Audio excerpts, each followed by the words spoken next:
I have 5 little rules that you can follow as you find your spark and bring your spark to life. The first is to go after the things that you want. Let me tell you a story. So a friend of mine and I, we went for a run in Central Park. The Roadrunners organization, on the weekends, they host races. And it's very common at the end of the race, they'll have a sponsor who will give away something, apples or bagels or something. And on this particular day, when we got to the end of the run, there were some free bagels. And they had picnic tables set up, and on one side was a group of volunteers. On the table were boxes of bagels, and on the other side was a long line of runners waiting to get their free bagel. So I said to my friend, let's get a bagel. And he looked at me and said, the line's too long. And I said, free bagel. And he said, I don't want to wait in line. And I was like, free bagel. And he says, nah, it's too long. And that's when I realized that there's 2 ways to see the world. Some people see the thing that they want, and some people see the thing that prevents them from getting the thing that they want. I could only see the bagels. He could only see the line. And so I walked up to the line. I leaned in between 2 people, put my hand in the box, and pulled out 2 bagels. And no one got mad at me, because the rule is you can go after whatever you want. You just cannot deny anyone else to go after whatever they want. Now, I had to sacrifice choice. I didn't get to choose which bagel I got. I got whatever I pulled out, but I didn't have to wait in line. So the point is you don't have to wait in line. You don't have to do it the way everybody else has done it. You can do it your way. You can break the rules. You just can't get in the way of somebody else getting what they want. That's rule number 1. Rule number 2. I like this one. In the 18th century, there was something that spread across Europe and eventually made its way to America called puerperal fever, also known as the Black Death of childbed. Basically what was happening is women were giving birth and they would die within 48 hours after giving birth. This Black Death of childbirth was the ravage of Europe, and it got worse and worse and worse over the course of over a century. In some hospitals, it was as high as 70% of women who gave birth who would die as a result of giving birth. But this was the Renaissance. This was the time of empirical data and science, and we had thrown away things like tradition and mysticism. These were men of science. These were doctors. And these doctors and men of science wanted to study and try and find the reason for this Black Death of childbed, and so they got to work studying, and they would study the corpses of the women who had died. And in the morning they would conduct autopsies, and then in the afternoon they would go and deliver babies and finish their rounds. And it wasn't until somewhere in the mid-1800s that Dr. Oliver Wendell Holmes, father of Supreme Court Justice Oliver Wendell Holmes, realized that all of these doctors who were conducting autopsies in the morning weren't washing their hands before they delivered babies in the afternoon. And he pointed it out and said, guys, you're the problem. And they ignored him and called him crazy for 30 years. Until finally somebody realized that if they simply washed their hands, it would go away. And that's exactly what happened. When they started sterilizing their instruments and washing their hands, the Black Death of childbed disappeared. My point is, the lesson here is, sometimes you're the problem. We've seen this happen all too recently with our new men of science and empirical studiers and these men of finance who are smarter than the rest of us until the thing collapsed. And they blamed everything else except themselves. And my point is take accountability for your actions. You can take all the credit in the world for the things that you do right, as long as you also take responsibility for the things you do wrong. It must be a balanced equation. You don't get it one way and not the other. You get to take credit when you also take accountability. That's lesson 2. Lesson 3, take care of each other. The United States Navy SEALs are perhaps the most elite warriors in the world.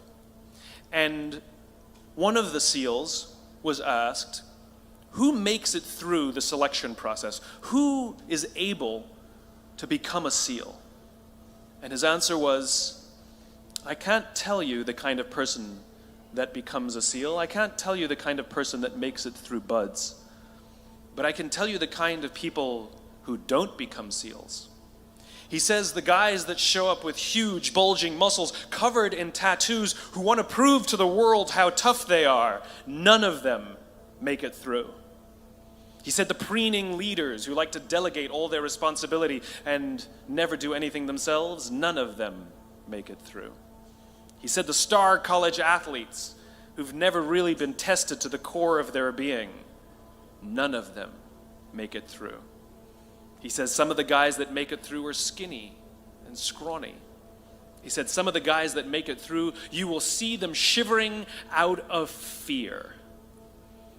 He says, however, all the guys that make it through, when they find themselves physically spent, emotionally spent, when they have nothing left to give physically or emotionally, somehow, some way, they are able to find the energy to dig down deep inside themselves, to find the energy to help the guy next to them. They become SEALs, he said. You want to be an elite warrior. It's not about how tough you are. It's not about how smart you are. It's not about how fast you are. If you want to be an elite warrior, you better get really, really good at helping the person to the left of you and helping the person to the right of you. Because that's how people advance in the world. The world is too dangerous and the world is too difficult for you to think that you can do these things alone. If you find your spark, I commend you. Now, who are you going to ask for help, and when are you going to accept help when it's offered? Learn that skill. Learn by practicing helping each other. It'll be the single most valuable thing you ever learn in your entire life. To accept help when it's offered and to ask for it when you know that you can't do it. The amazing thing is when you learn to ask for help, you'll discover that there are people all around you who've always wanted to help you. They just didn't think you needed it because you kept pretending that you had everything under control.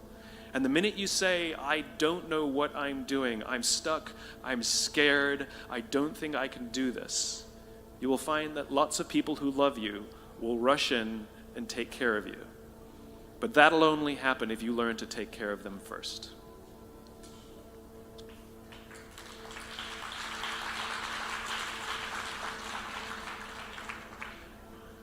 Lesson 4. Nelson Mandela is a particularly special case study in the leadership world because he is universally regarded as a great leader. You can take other personalities, and depending on the nation you go to, we have different opinions about other personalities. But Nelson Mandela, across the world, is universally regarded as a great leader. He was actually the son of a tribal chief. And he was asked one day, how did you learn to be a great leader? And he responded that he would go with his father to tribal meetings. And he remembers two things when his father would meet with other elders. One, they would always sit in a circle. And two, his father was always the last to speak. You will be told your whole life that you need to learn to listen. I would say that you need to learn to be the last to speak. I see it in boardrooms every day of the week. Even people who consider themselves good leaders, who may actually be decent leaders, will walk into a room and say, here's the problem, here's what I think, but I'm interested in your opinion, let's go around the room. It's too late. The skill to hold your opinions to yourself until everyone has spoken does two things. One, it gives everybody else the feeling that they have been heard. It gives everyone else the ability to feel that they have contributed. And two, you get the benefit of hearing what everybody else has to think before you render your opinion.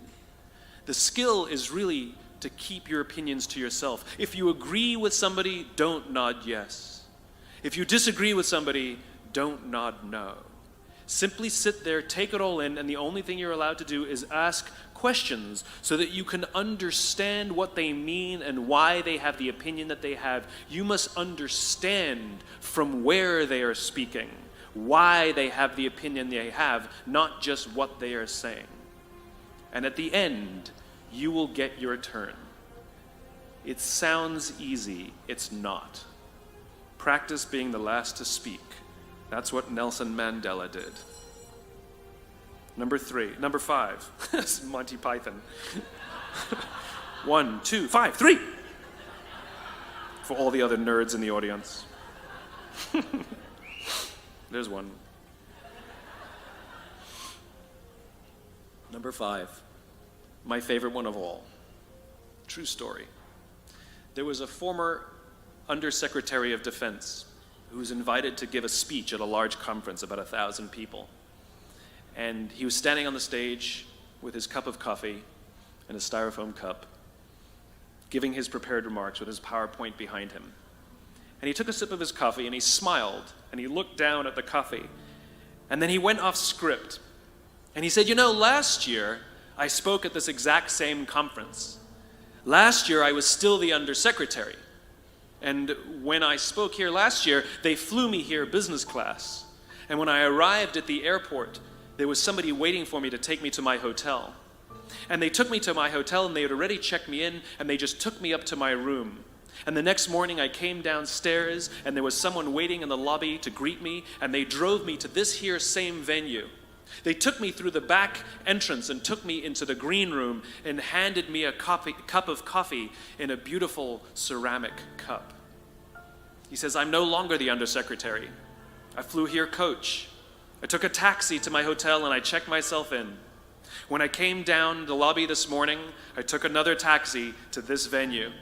I came in the front door and found my way backstage, and when I asked someone, do you have any coffee? He pointed to the coffee machine in the corner, and I poured myself a cup of coffee into this here styrofoam cup.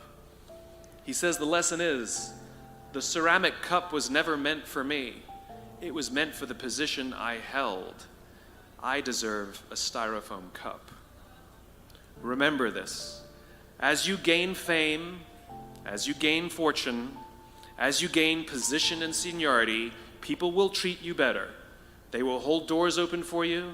They will get you a cup of tea and coffee without you even asking. They will call you sir and ma'am, and they will give you stuff. None of that stuff is meant for you.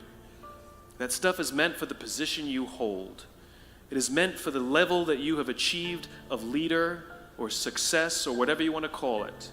But you will always deserve a styrofoam cup. Remember that. Remember that lesson of humility and gratitude. You can accept all the free stuff. You can accept all the perks. Absolutely, you can enjoy them.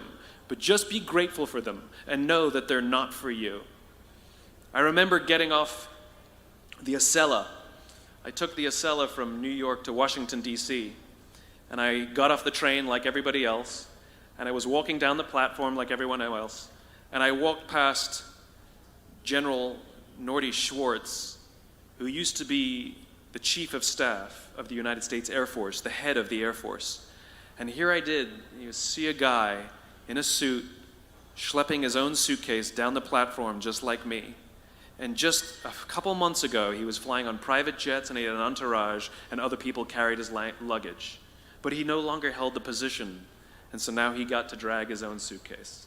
And never did it sort of remind me more that none of us deserve the perks that we get. We all deserve a styrofoam cup. It was a pleasure meeting you guys this afternoon. I was blown away by your honesty and your curiosity and your poise. And I am confident that the future is bright, despite the fact that America looks like an absolute mess right now.